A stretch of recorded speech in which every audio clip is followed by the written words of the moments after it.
Welcome to Non-Work Related. A podcast about everything we didn't have to clear with HR this week. We're your non-business casual hosts, Robin and Mike, we've got some things we'd like to discuss. off the clock. Welcome back to Not Work Related. This is episode 2. Thank you to everyone that tuned in for episode 1, our very first episode last week. You don't necessarily have to watch these episodes in order to follow along, but we definitely appreciate those that do. You'll notice my co-host Mike here, the Soaring Eagles fan, is a little quiet today. He's under the weather, so he won't be chiming in, but you definitely can.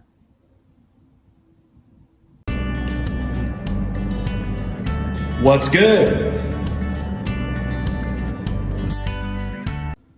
I cut out soda during the day because I chug that stuff. It's sugary, bubbly, delicious sips of energetic, cold refreshment.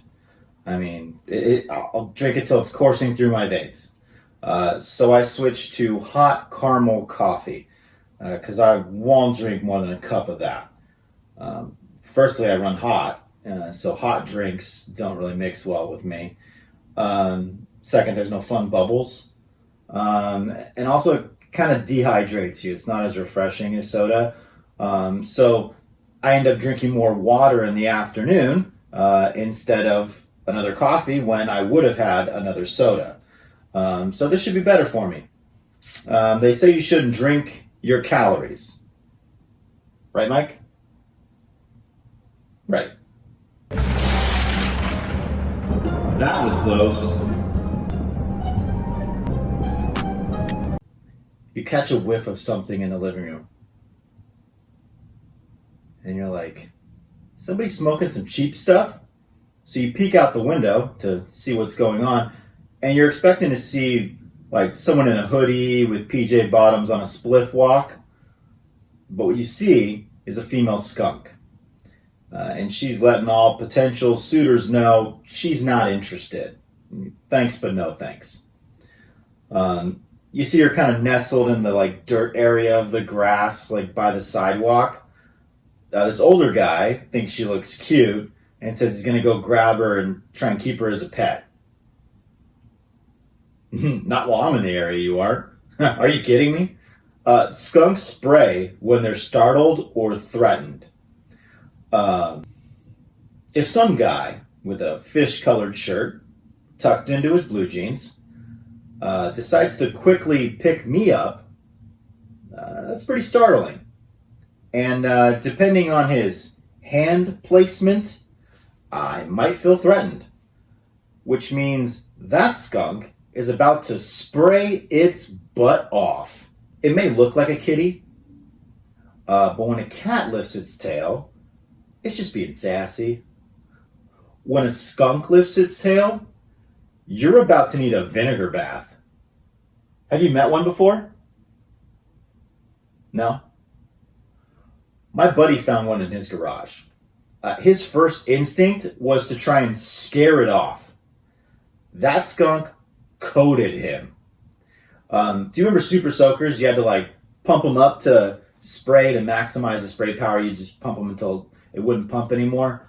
Let's just say this skunk was pumped up.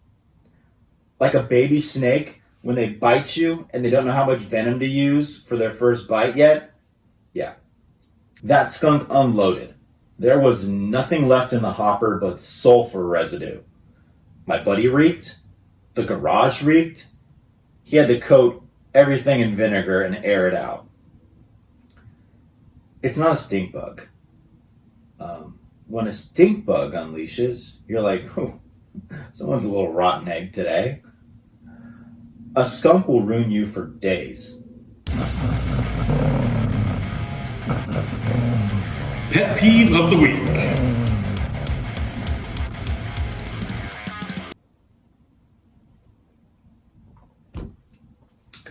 Freeway drivers that refuse to let you merge lanes. It's a zipper. You go, I go, you go. But traffic gets backed up because everybody wants to be I go every time, not letting anyone into their lane. I have to merge across 4 lanes of the 91 freeway to get onto the 55 where I live. And it comes up quick, so I have to get over ASAP. But every single lane. When you see my blinker, they speed up and try to get there before I can. If I do get there first, they get right up on my rear bumper and start, just riding me. That's why I used to have a rear license plate frame that said, not so close, I'm not that kind of car.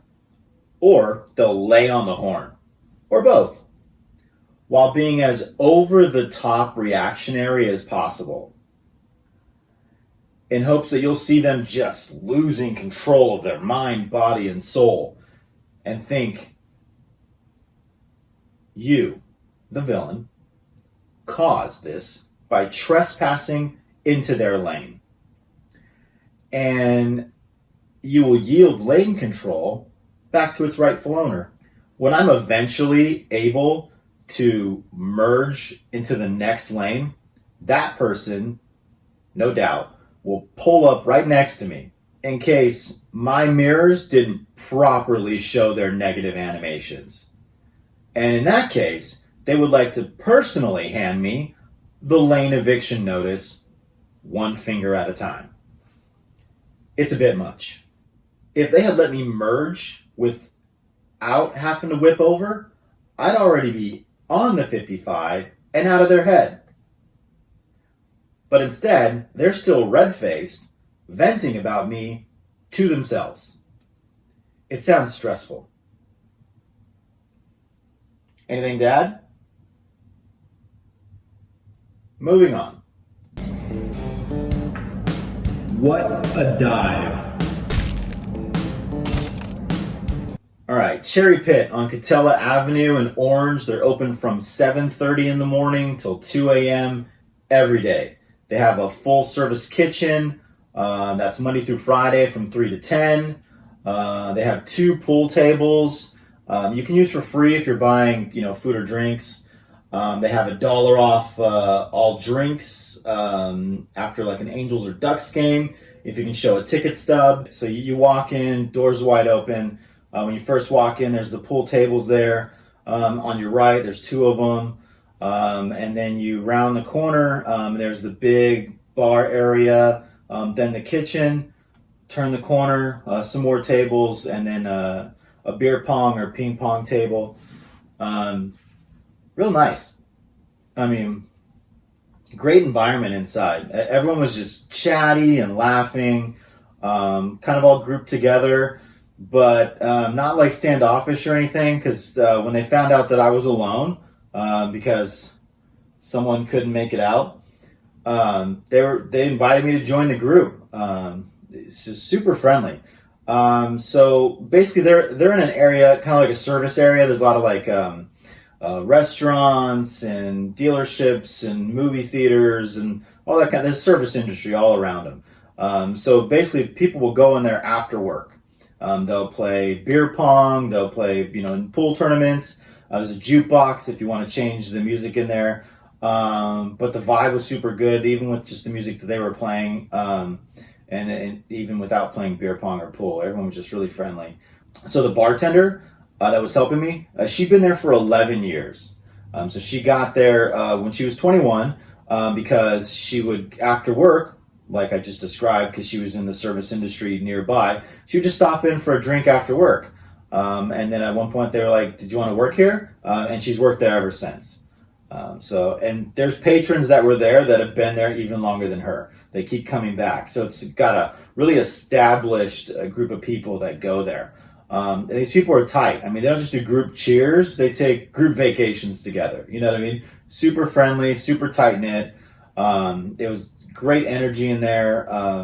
I enjoyed it. I would go back because it was just real nice, real cozy, you felt comfortable in there. And it's just a good energy. So definitely, if you want to feel like family, go to the Cherry Pit. Mike wasn't able to enjoy any drinks with me today, but I'm sure he would have loved it. Yep. There's a hole in that wall. VIP Tacos on Lincoln Avenue in Anaheim. They're open 8:30 in the morning until 12:30 a.m. And that would be Sunday through Thursday.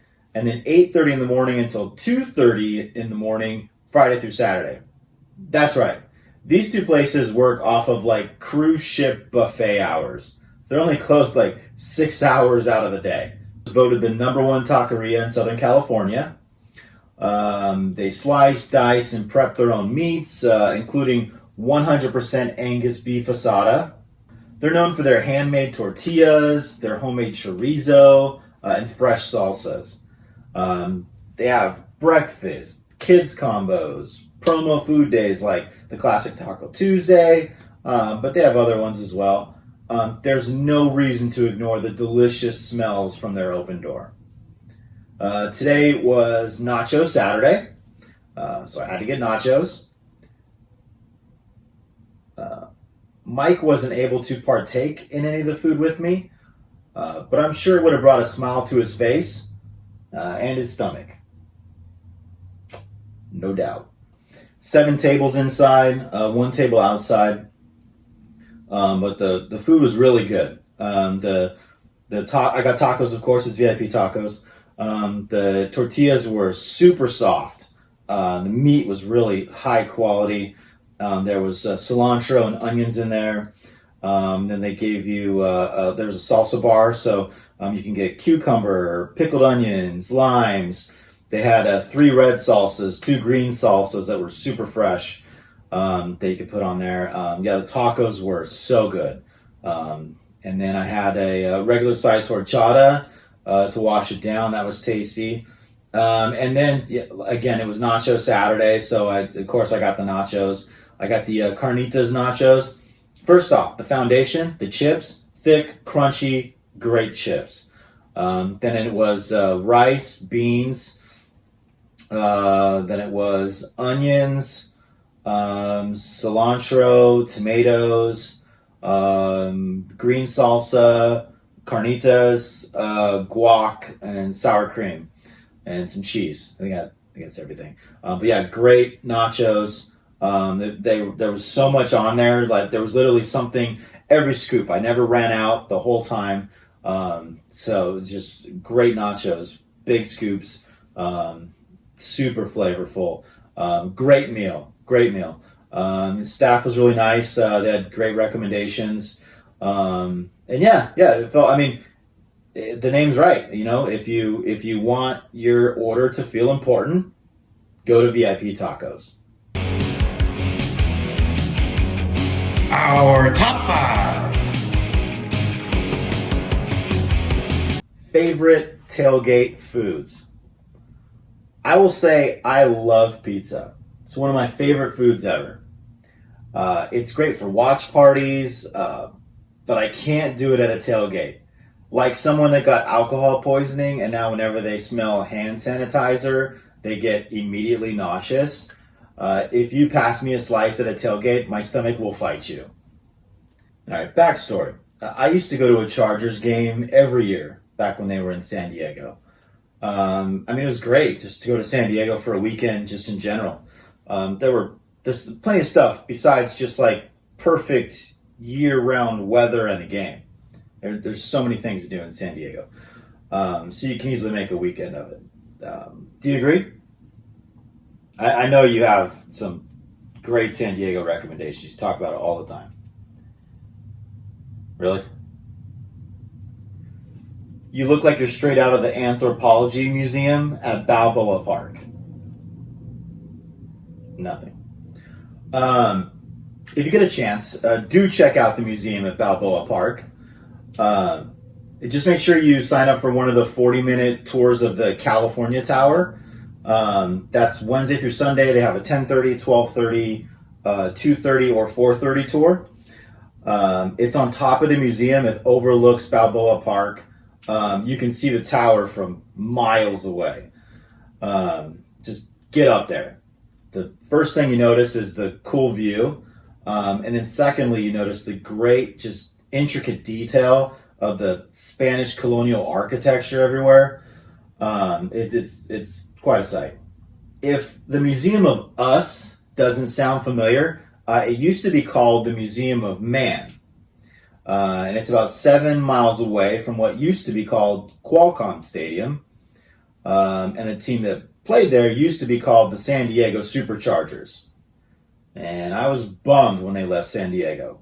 They have not been super since. I really hope they get back at some point. LA didn't have a football team for 2 decades. We got our original team back. We didn't need a +1. I'm hoping they split up sooner than later. For the fans, for the cities, for just those San Diego weekends. Right? Okay. Give me some. Okay. One spot I would stop at on my way to San Diego was Rocco's Pizza. It's on Mission Avenue in Escondido. It's family owned. It's a very nice couple, super friendly.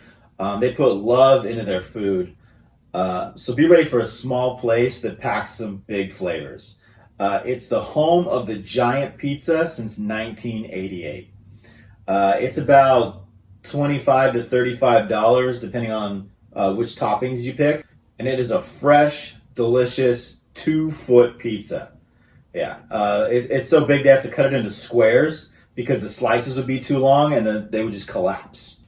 One time I was going up and I was just going up for the Sunday game. So I wasn't going to spend a weekend there. I was just driving up, driving back. And I wanted to get that pizza. I was going to be the only one eating it.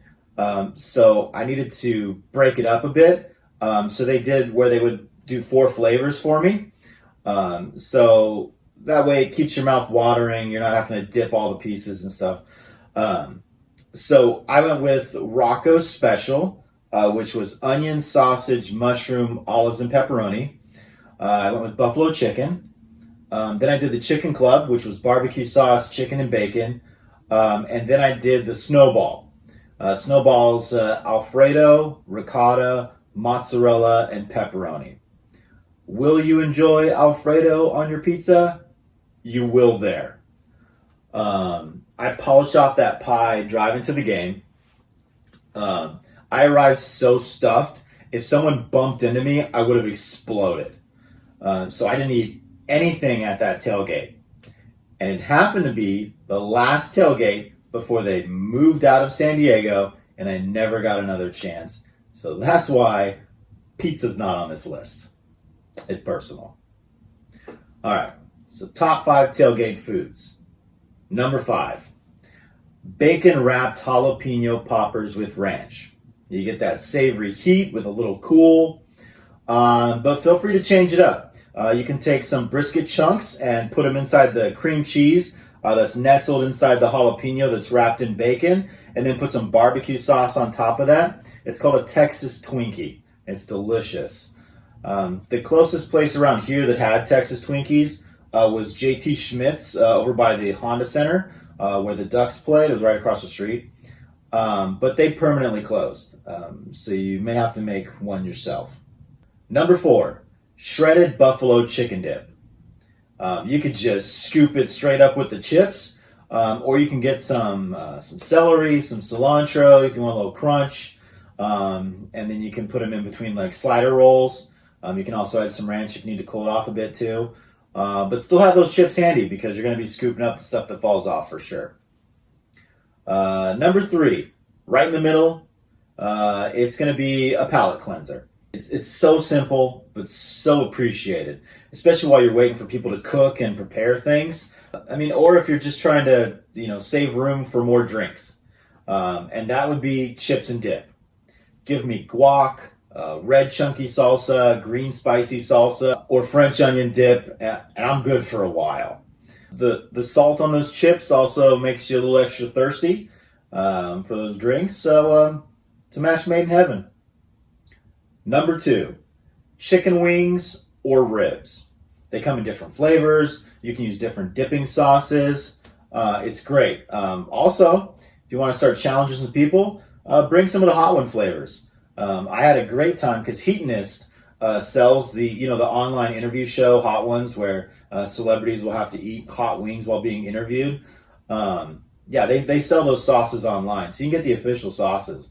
But yeah, one time I brought those. I brought the Bomb and Last Dab, and just started challenging people to eat it with me. So I had some with every single person, and yeah, it was a great experience, very memorable. Number one, for a reason, grilled meats. It's the classic, right? Just get a little char on that burger patty, some char on that hot dog, slap it in a fresh bun with your favorite condiments. It's the best. It's kind of the go-to. It's kind of the go-to. It's what you think of right away. I'll do lettuce and tomato inside my hamburger. I won't do that for my hot dog. And either one can have the sauce. Onions, peppers, all that. I mean, it always hits. And it pairs with everything we've talked about on this list, which is why it's the perfect centerpiece. We got to get you out to a tailgate one of these days.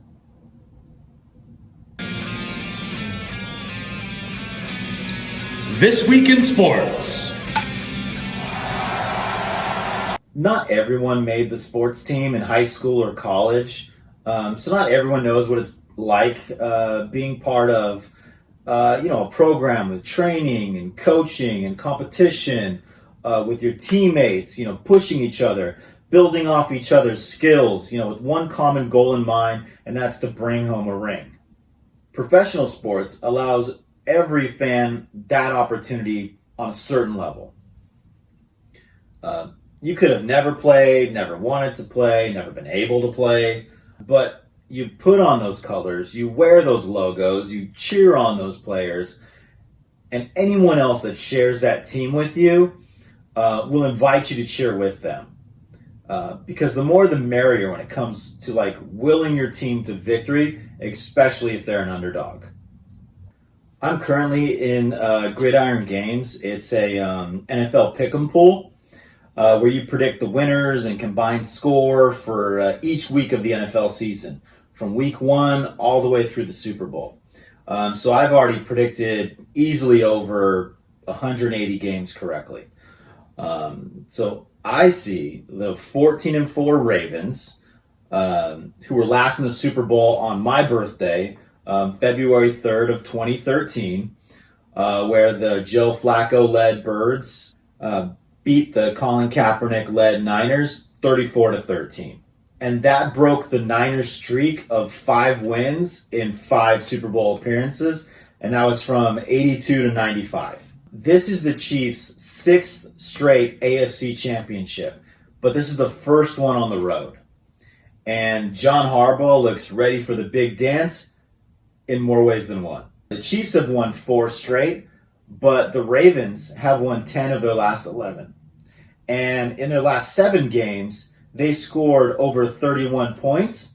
And in their last 5 games, they allowed their opponent not to score over 20. And that includes the last game against the white-hot, exciting Houston Texans. They didn't even score 1 offensive touchdown against the Ravens. Against the Bills, Patrick Mahomes threw for 215 yards and 2 touchdowns, but he's facing a top Ravens defense now. And Lamar Jackson ran for 100 yards and 2 touchdowns against the Texans, but he now faces a top Chiefs run defense.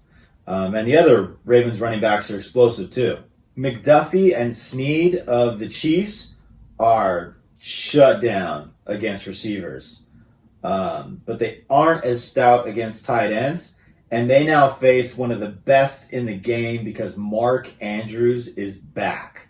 That's exciting. And Isaiah Likely, who was covering for him in the meantime, he's been lighting it up too. So those guys are going to be running together, maybe in 2 tight end sets. But either way, Lamar has a great check down now if the Chiefs bring the pressure, and they are tops at getting after the quarterback. I see the Ravens beating the 13-6 Chiefs with a combined score of 48. Then there was the 14-5 Lions. They are the only team in the NFC to not appear in a Super Bowl. The last time they made it this far was with Barry Sanders in 1991. Both games last week on the NFC side ended with the winning team intercepting a final comeback drive. The Niners have been in this NFC Championship 4 of the last 5 years. Christian McCaffrey, and they're 11-1 as long as he goes over 75 yards. And last week he went over 98 yards and also scored as well. The Lions, they do have a top rushing defense. All year you didn't want to match up against them as far as the running game. But in the playoffs, they've been giving up like 5 yards a carry.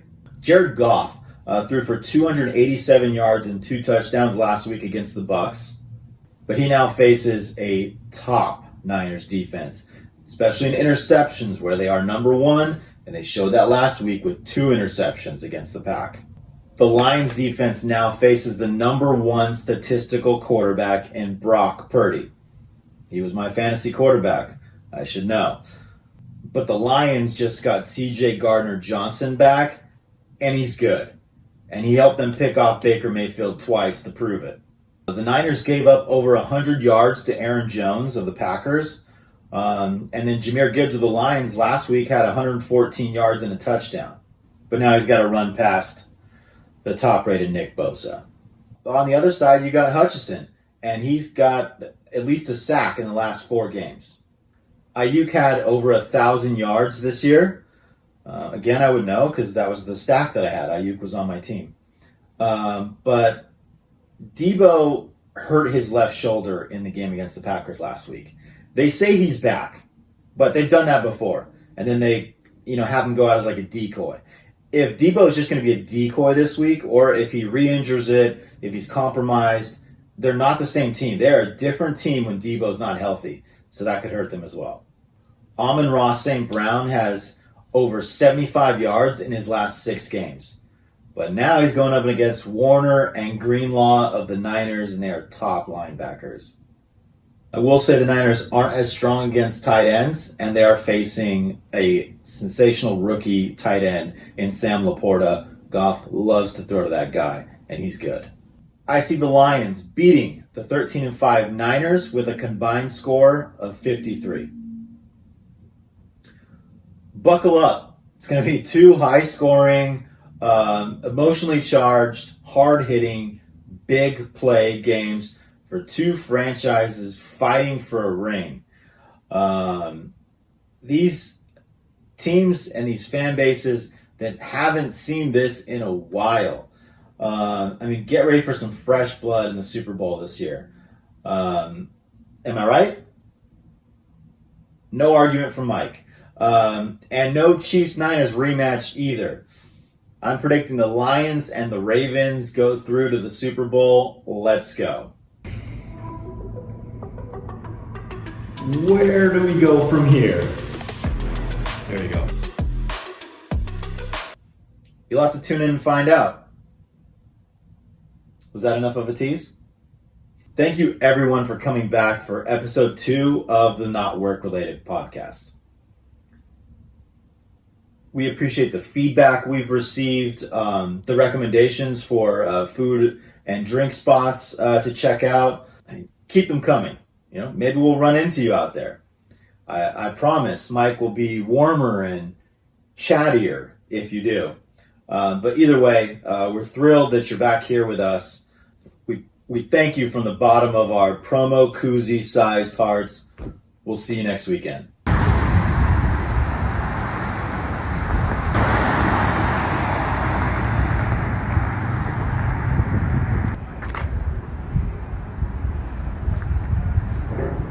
You gotta go pay $12 for They're not my your own. So the next time I saw them, he's like, all right, let's not talk about it.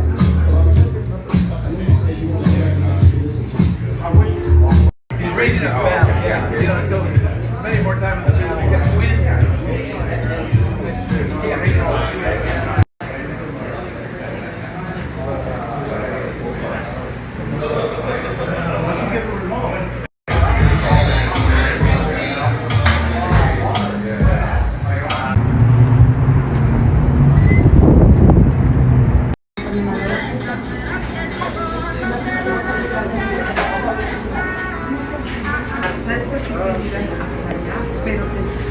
transcurso.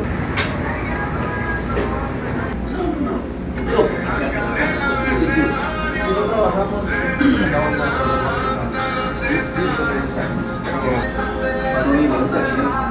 No, yo no nada de la